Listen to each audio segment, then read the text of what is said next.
सर्वांना सप्रेम जय भीम. फुले आंबेडकर रिव्होल्यूशन या आमच्या यूट्यूब चॅनलवर आपणा सर्वांचं हार्दिक स्वागत. क्रांतिकारक पुस्तके ऑडिओ स्वरूपात आमच्या या यूट्यूब चॅनलवर प्रसारित होत आहेत. आज दिनांक 22 ऑगस्ट 2020 रोजीचा पहिला एपिसोड आम्ही प्रसारित करीत आहोत. ग्रंथाचे नाव गुलामगिरी.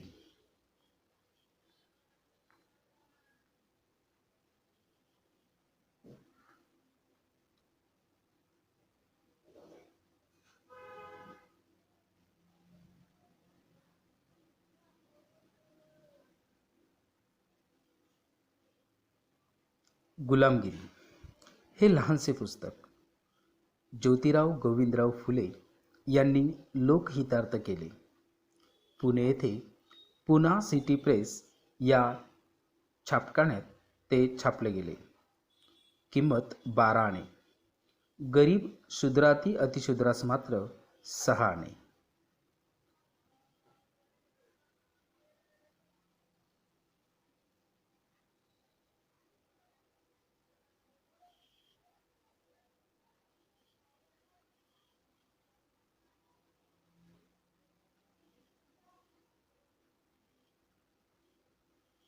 प्रस्तावना.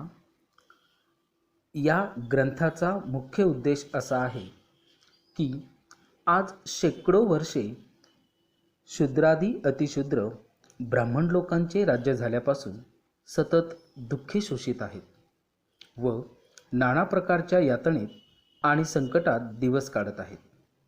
तर या गोष्टीकडेच त्या सर्वांचे लक्ष लागून त्यांनी त्याविषयी नीट विचार करणे व येथून पुढे भट ब्राह्मण लोकांचे अन्यायी जुलमापासून आपली सुटका कशी करून घेणे हाच काय तो आहे.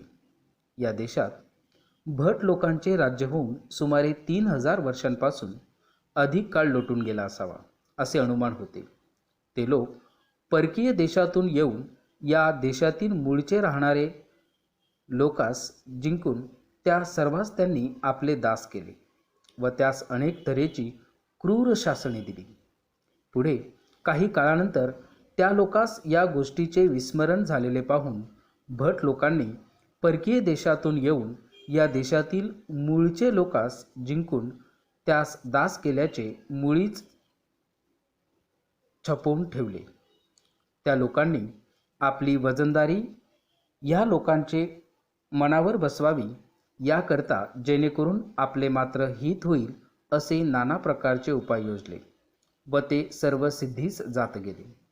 कारण त्यावेळेस ते लोक सत्तेच्या संबंधाने पूर्वी पराधीन झालेले होते व पुढे त्यास भट लोकांनी ज्ञानहीन करून टाकले. यामुळे भट लोकांचे 5 पेच त्यांचे लक्षात मुळीच आले नाहीत. त्यांनी त्यांच्यावर वर्चस्व मिळवून त्यास अक्षय आपले ताब्यात ठेवण्याकरिता केवळ स्वहितास अनुलक्षून पुष्कळ बनावट ग्रंथ करून ते आपणा सर्वांस ईश्वरापासून प्राप्त झाले असे त्यावेळचे अज्ञानी लोकांस सांगून त्यांचे मन सर्वस्वी वळविले. या ग्रंथात त्यांनी असे लिहिले आहे की शूद्रास ईश्वराच्या उत्पन्न करण्याचा हेतू इतकाच आहे की त्यांनी सदा सर्वदा भट लोकांच्या सेवेत तत्पर असावे व जेणेकरून त्यांची मर्जी खुश राहील असे करावे. म्हणजे ते ईश्वराला पावन होऊन त्यांचे देहांचे व जन्मास येण्याचे सार्थक झाले. आता कोणी या ग्रंथाविषयी थोडासा विचार केला असता ते कितपत खरे आहे व ते ईश्वरापासून आले असावे किंवा कसे हे लागलीच कळून येईल. अशा ग्रंथांपासून सर्व शक्तिमान सर्व जगाचा व त्यातील सर्व वस्तूंचा उत्पन्न करता जो परमेश्वर त्यांच्या समसृष्टीला मोठे गौणत्व आणले असे आमचे जे हल्लीचे शहाणे भटबंधू ज्यास बंधू म्हणण्यास मोठी लज्जा प्राप्त होती. कारण त्यांनी एकेवेळी शूद्रादी अतिशूद्रास फार दुःखे दिली व हल्लीही ते धर्माच्या योगाने त्यापासून दुःखे शोषित आहेत आणि एकमेकास दुःख देणे हा बंधुधर्म नव्हे. तथापि त्यास आम्हा सर्वांचे उत्पन्नकर्त्यांच्या संबंधाने बंधू म्हणणे भाग पडते, तर ते देखील उघड रीतीने असे म्हणण्यास सोडणार नाहीत. मात्र त्यांनी स्वहिताकडेच लक्ष न देता केवळ न्यायास अनुसरून विचार केला पाहिजे. असे जर आहे तर ते ग्रंथ आमचे शहाणे इंग्रज, फ्रेंच, जर्मन, अमेरिकन व दुसरे विद्वान लोक पाहून ते शूद्र मतलबी आहेत. त्यात सर्व प्रकारे ब्राह्मणांचे महत्त्व सांगून त्यास त्यांची लोकांचे मनावर वजनदारी बसावी याकरिता ईश्वरांपेक्षा देखील श्रेष्ठ मानिले आहेत असे संमत दिल्यापासून राहणार नाहीत. त्यातून वर सांगितलेले लोकांपैकी इंग्रज लोकांनी तर पुष्कळ ठिकाणी इतिहास वगैरे ग्रंथात भट लोकांनी स्वहितास्तव इतर लोक म्हणजे शूद्रादी अतिशूद्र लोक ह्यास आपले गुलाम करून टाकले आहे असे संमत दिलेलेच आहे. अशा ग्रंथांपासून ईश्वराच्या वैभवाला केवढा नीचपणा भट लोकांनी आणला आहे बरे. ज्या ईश्वराने शूद्रादी अतिशूद्रास व इतर लोकास आपण निर्माण केलेल्या सर्व सृष्टीतील वस्तूंचा सारिखी रीतीने उपभोग घेण्याची मोकळीक दिली असून भट लोकांनी त्यांचे नावचे खोटे ग्रंथ बनवून त्यामध्ये सर्वांचे हक्क रद्द करून आपणच अग्रहण्य होऊन बसले. यावर आमचे कोणी भटबंधू अशी शंका घेतील की हे ग्रंथ जर खोटे आहेत तर त्यावर शूद्रादी अतिशूद्र यांचे पूर्वजांनी कसा भरोसा ठेविला व हल्लीही त्यापैकी पुष्कळ कसा भरोसा ठेवितात. तर त्यांचे उत्तर असे आहे की आताच्या या सुधारलेल्या काळात कोणावर काही जुलूम नसून सर्वांस आपल्या मनातील विचार स्पष्ट रीतीने लिहिण्याची अथवा बोलण्याची परवानगी असून एखाद्या शहाण्या गृहस्थाकडे कोणी लबाडाने एखाद्या मोठ्या गृहस्थाच्या नावाने खोटे पत्र जरी आणले तथापि त्यास काही वेळेपर्यंत त्याचवर भरोसा ठेवावा लागतो व समयानुसार तोही फसला जातो. अशी जर गोष्ट आहे तर शूद्रादी अतिशूद्र एकेवेळी भट लोकांचे जुलुमाचे तडाख्यात सापडल्यामुळे व त्यास सर्वस्वी अज्ञानी करून सोडिल्यामुळे आपले हिताकरिता समर्थांचे नावाचे खोटे ग्रंथ करून त्याकडेच त्यांचे मन वळवून त्यास फसविले व अद्यापही त्यापैकी कित्येकास भट लोक हल्ली फसवत आहेत. हे शूद्र वर सांगितल्याप्रमाणे आहेत. भट लोक आपले पोट भरण्याकरिता आपले स्वार्थी ग्रंथातून वारंवार जागोजागी अज्ञानी शूद्र लोकास उपदेश करतात. त्यामुळे आपल्या मनामध्ये त्याविषयी पूज्यबुद्धी उत्पन्न होऊन त्यास त्यांनी म्हणजेच भट लोकांनी ईश्वरालाच मात्र जो योग्य सन्मान तो आपणास देविवण्यास लावले आहे. हा काही लहान सहान अन्याय नव्हे. याबद्दल भट लोकास ईश्वराजवळ जबाब द्यावा लागेल. त्यांचा उपदेशांचा ठसा बहुतेक अज्ञानी शूद्र लोकांचे मनावर इतका दृढ झाला की ते अमेरिकेतील गुलामीसारखे आपणास ज्या दुष्ट लोकांनी दास केले त्यापासून सोडून स्वतंत्रता देणाऱ्या लोकांविरुद्ध उलट्या कमरा बांधून लढण्यास तयार झाले. ही एक मोठी आश्चर्याची गोष्ट आहे की आपणावर जे कोणी उपकार करीत असतील त्यास आम्हावर उपकार करू नका. आमची जी हल्लीची स्थिती आहे तीच बरी आहे असे केवळ म्हणून तृप्त न होता त्याचबरोबर तंटा करण्यास प्रवृत्त होतात. बरे, आपणास दास्यत्वापासून मुक्त करणारे जे लोक त्यांचे आपणास सोडवल्यापासून काही हित होते हेही काही नाही. उलटे त्यास आपले लोकांपैकी शेकडो लोकांचे बळी द्यावे लागतात व मोठमोठी साहसकर्मे पत्करून आपले जीव धोक्यात घालावे लागतात. आता असे परोपकाराचे कृत्य करण्याचा त्यांचा हेतू तरी काय असावा याविषयी आपण थोडासा विचार केला असता लागलीच आपणास कळून येईल की मनुष्याला स्वतंत्रता असणे ही एक मोठी जरुरीची गोष्ट आहे. जेव्हा मनुष्य स्वतंत्र असतो तेव्हा त्यास आपले मनात उद्भवलेले विचार स्पष्ट रीतीने इतर लोकांस बोलून अथवा लिहून दाखविता येतात. तेच विचार त्यास स्वतंत्रता नसल्यामुळे मोठे महत्त्वाचे असून लोकांचे हितावह का असेनात, तथापि ते त्यास दुसरे कोणास कळविता येत नाहीत, आणि असे झाले म्हणजे काही काळाने ते सर्व विचार लयात जातात. त्याचप्रमाणे मनुष्य स्वतंत्र असल्यापासून तो आपले सर्व मनुष्यमात्रास जे सर्वसाधारण हक्क, सर्व जगाचा जो नियंता व सर्वसाक्षी परमेश्वर त्याने दिलेले असून केवळ स्वहिताकडेच ज्यांचे लक्ष असे कृत्रिमी लोकांनी लपवून ठेवले, तर त्यापासून मागून घेण्यास कधी मागे सरणार नाही व त्यांचे हक्क त्यास मिळाले असता त्यास सुख होते. ज्यांची त्यास स्वतंत्रता देऊन त्यास जुलमी लोकांचे अन्यायी जुलमापासून सोडून सुखी करणे, हाच काय तो त्यांचे असे जीवावरचे व धोक्याचे काम करण्याचा हेतू होय. हा हा हा, हे कितीतरी परोपकाराचे स्तुत्यकार्य होय. असा त्यांचा चांगला उद्देश असल्यामुळे ईश्वर त्यास जेथे ते जातील तेथे बहुत करून जयच देत गेला व येथून पुढेही त्यास असे चांगले कृत्यांमध्ये त्यांचे प्रयत्न सफळ होऊन त्यास जयच मिळो अशी आम्ही ईश्वराजवळ प्रार्थना करीतो. दक्षिण अमेरिका व आफ्रिका या दोन पृथ्वीच्या मोठ्या भागांमध्ये शेकडो वर्षापासून दुसरे देशातून मनुष्य धरून आणून त्यास गुलाम करण्याची वहिवाट चालू होती. तीजमुळे एकंदर सर्व युरोप खंडातील व दुसरे पृथ्वीच्या पृष्ठभागावरील सुधारलेले राष्ट्रास मोठी लज्जा प्राप्त झाली होती.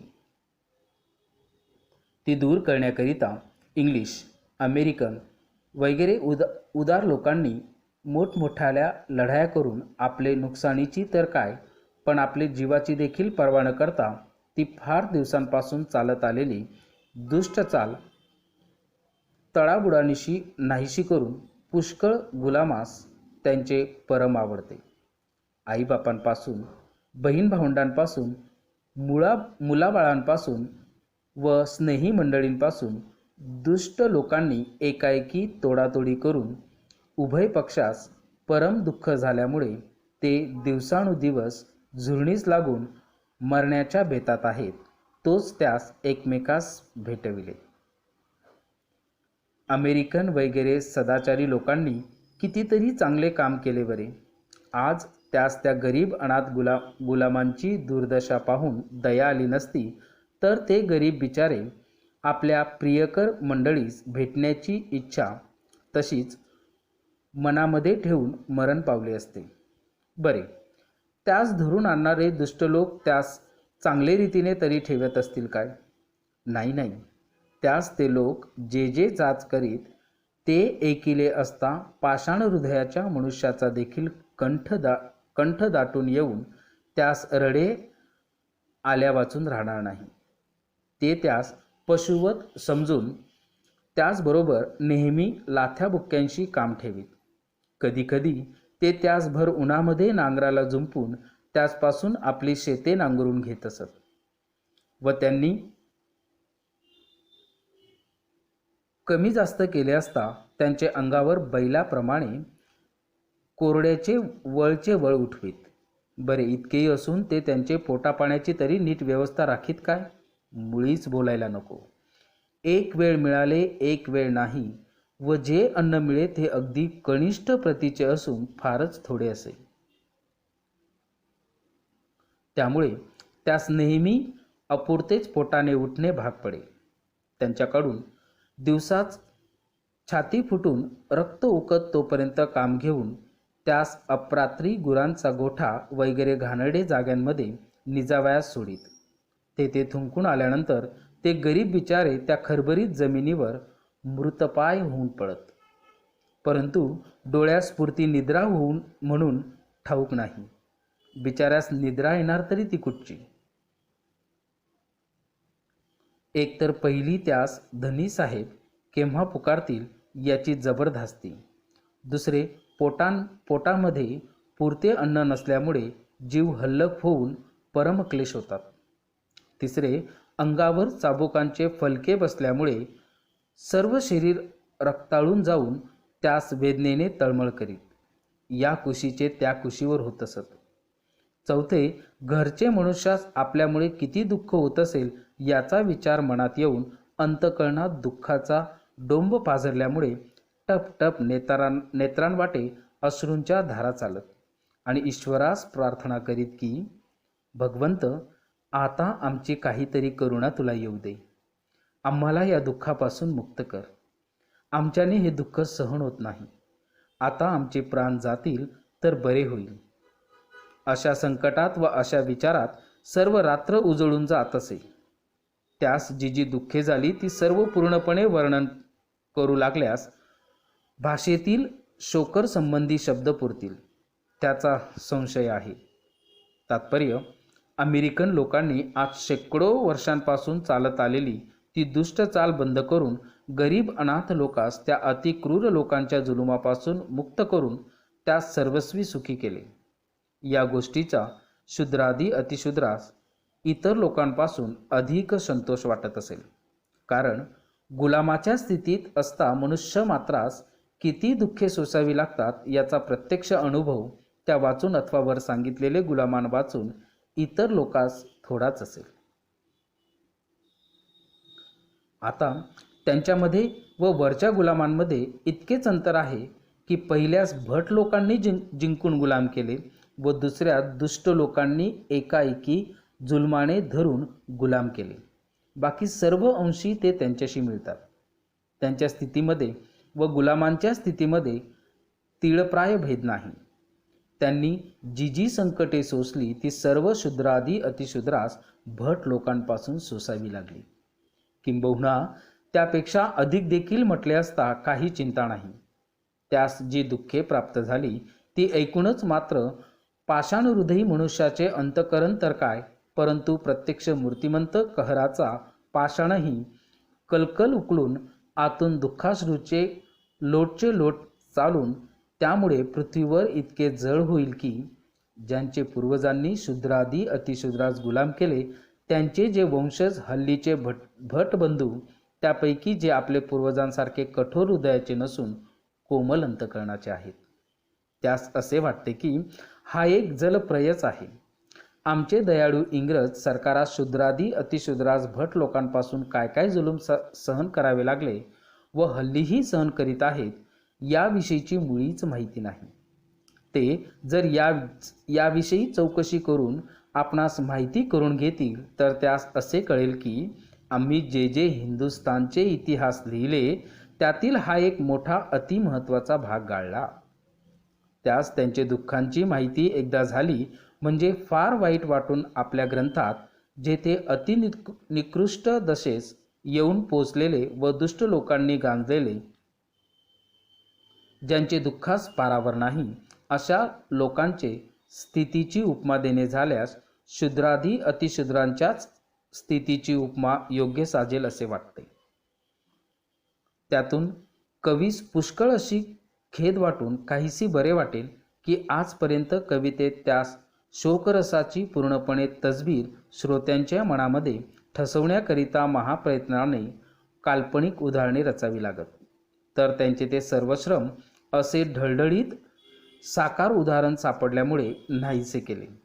असे जर आहे तर हल्लीचे शूद्रादी अतिशूद्र यांची अंतःकरणे आपण ज्यांचे मनामध्ये येतो तेव्हा त्यांची दुःखे ऐकून परम दुःखित होत असतील यात मोठे आश्चर्य आहे. असे काही नाही. एकेवेळी भट राज्यात त्यांच्यावर जे काही प्रसंग गुदरले होते त्यांची आठवण झाली असता आमची मने भयभीत होऊन आमचे अंगावर रोमांच उभे राहतात व मनामध्ये लागलीच असे विचार येतात की ज्या प्रसंगाची आठवण आम्हास जर इतकी दुःखदायक होती तर ज्यांनी ते प्रसंग सोसले असतील त्यांचे मनाची काय स्थिती झाली असेल हे त्यांना ठाऊक. याविषयी चांगले स्पष्ट उदाहरण आमचे भट बंधूच्याच ग्रंथामध्ये सापडते. ते असे की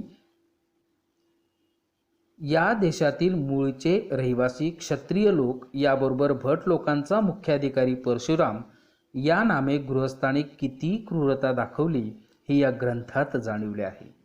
तथापि त्यांचे क्रूरतेविषयी इतके समजले आहे की त्याने पुष्कळ क्षत्रिय लोकांचे प्राण घेऊन त्यांचे अनाथ झालेल्या स्त्रियांपासून त्यांची लहान लहान 4-4, 5-5 महिन्यांची गरीब बिचारी निर्दोषी बालके हिसकावून घेऊन अंतःकरणात काही द्रव न पावता त्यांचे प्राण की हो मोठे दुष्ट रीतीने हरण केले.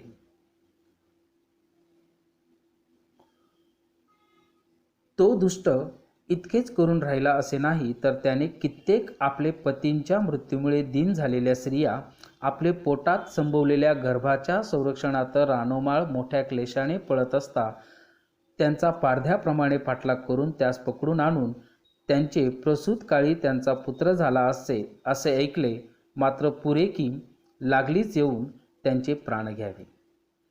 याप्रमाणे हकीकत भट लोकांचे ग्रंथात आढळते व ज्या अर्थी भट लोक त्यांचे विरुद्ध पक्षाचे होते त्या अर्थी त्यापासून त्यावेळची सर्व वास्तविक हकीकत समजेल असे आम्हा स्वप्नात देखील आणावयाला नको. भट लोकांनी तिचा पुष्कळ भाग गाळला असावा याच्यात काही संशय नाही, कारण कोणी आपले तोंडाने आपले केलेले वाईट कर्म सांगत नाही.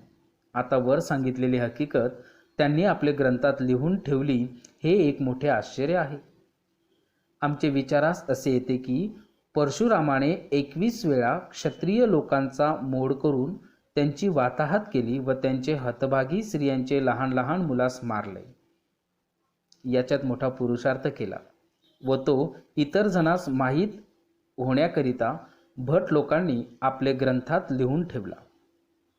अथवा जगात प्रसिद्ध म्हण आहे की तळ हाताने सूर्य झाकीला जात नाही, त्याचप्रमाणे ही हकीकत जरी त्यास मोठी लज्जास्पद होती तथापि तिचा मोठा गवगवा झाल्यामुळे त्यांच्याने जितकी झाकवेल तितकी त्यांनी झाकून तेथे उपायच नाही तेथे लिहून ठेवणे त्यास जरूर पडले. बरे, भट लोकांनी जितकी हकीकत लिहिली तितक्याच विषयी थोडासा विचार केला असता मनास मोठे दुःख होते. कारण परशुरामाने जेव्हा त्या गर्भाराच्या स्त्रियांचा पाठलाग केला तेव्हा त्यास किती दुःख झाले असेल. स्त्री जातीस बहुत करून पळण्याची मारामार, त्यापैकी कित्येक मोठ्यांच्या व कुलीन स्त्रिया असल्यामुळे घराचा उंबरा देखील ज्यास ठाऊक नाही, जे काही त्यास लागेल ते सर्व गडी माणसे आणून देत. सारांश, ज्यांनी पतीचे श्रेय चिंतून त्यांचे जीवावर सुखात दिवस काढिले तर त्यावर पोटातील गर्भाचे ओझे घेऊन सूर्याच्या प्रखर उन्हात आडमार्गाने पळण्याचा प्रसंग गुदरणे म्हणजे त्यास महासंकट काळच ओढवला असे म्हटले पाहिजे. त्यास पळण्याची सवय मुळीच नसल्यामुळे पायात पाय गुंतवून धडाधड ठेचा लागून कधी खडकांवर कधी डोंगराच्या कपारीवर पडत असतील आणि तेणेकरून काहींच्या कपाळास, काहींच्या कोपरास, काहींच्या गुडघ्यास, काहींच्या घोट्यास लागून रक्तांच्या धारा चालत असतील व परशुराम मागून येत आहे हे ऐकून तसेच घाबरे पडत असतील. मार्गाने जात असता त्यांचे कोमल पायांमध्ये काटे टोचून काटेरी झाडांनी अंगावरची वस्त्रे फाटून त्यांची शरीरे भोसकली असतील व तेणेकरून शरीरातून रक्त वाहले असेल. त्यांचे उन्हामध्ये पळता पळता पाय चटचट पोळून त्यांच्या कमळाच्या देठासारखी सुकुमार नीलवर्ण कांती परम आरक्तता पावली असेल व तोंडास फेस येऊन डोळे पाण्याने गच्च भरून आले असतील. तोंडाकडेच 1-1, 2-2 दिवस पाणी देखील नेले नाही. सबब वाटून पोटातील गर्भपोटात गडबड फिरत असतील. त्यास असे वाटले असेल की आता धरणी जर फाटते तर फार बरे होईल, म्हणजे आत आम्ही उडी टाकून त्या दुष्टांपासून मुक्त होऊ. त्यांनी डोळे भरून ईश्वराची प्रार्थना केली नसेल काय की हे प्रभो, आमच्यावर काय हा कहर गुदरविलास रे. आम्ही स्वतः बलहीन म्हणून आम्हास अबला म्हणतात व आमचे पतीचे जे काही बल होते तेही या दुष्टाने हरण केले असे तुला माहीत असता निर्दय होऊन आमचा कितीतरी अंत पाहतोस. अरे, आमचे पतींचे ज्याने प्राण घेऊन आम्हा अबलांवर शस्त्र धरले त्यामध्ये जो मोठा पुरुषार्थ मिरवतो अशा दुष्टाचे अपराधाते पाहून एवढा तू समर्थ असता तोंडात बोट घालून स्तब्ध बसलास काय? याप्रमाणे त्या दिनमुख होऊन ईश्वराचा धावा करीत आहेत. तो इतक्यात दुष्ट परशुराम येऊन त्यास धरून चालवले नसेल काय? मग त्यांच्या शोकाला काय विचारायचे आहे? त्यापैकी काही स्त्रियांनी फार आक्रोश करून आपले प्राण त्यागिले नसतील काय? व बाकीच्या अतिशय लीन होऊन त्या दुष्टाची विनवणी केली नसेल काय? की अहो परशुराम, आमचे आपणाजवळ शेवटचे इतकेच मागणे आहे की आमचे पोटी जन्म पावणारे अनाथ बालकांचा प्राण घेऊ नका. आम्ही सर्व मिळून तुमच्याजवळ पदर पसरतो. आम्हास एवढे दान द्या. पाहिजे असल्यास आमचे प्राण घ्या, परंतु आमच्या मुलांचे जीव वाचवा. आमचे आपण पती मारल्यामुळे आम्हास अकाली वैधव्य प्राप्त होऊन आम्ही सर्व सुखाला मुकलो आहोत. आता आम्हास पुढे मुलेबाळे होण्याची मुळीच आशा राहिली नाही व आमचे सर्व पंचप्राण आमच्यापासून जन्म पावणारे बालकांकडे लागलेले आहेत. आता आम्हास काय ते एवढेच दुःखात दुःख व आमचे सुखाचे निधान जे आमची बालके त्यांची प्राण घेऊन आम्हा अनाथ स्त्रियास का या सर्व आयुष्यावर शोकानवत टाकिता? आम्हास एवढी भिक्षा घाला. आम्ही तुमच्या धर्माच्या लेकी आहोत. आम्ही कशीही करून आपणास दया येऊ द्या. धन्यवाद मित्रहो. पार्ट 2 आपण नंतरच पुढच्या दिवशी या ठिकाणी प्रसारित करणार आहोत. सप्रेम. जय भीम.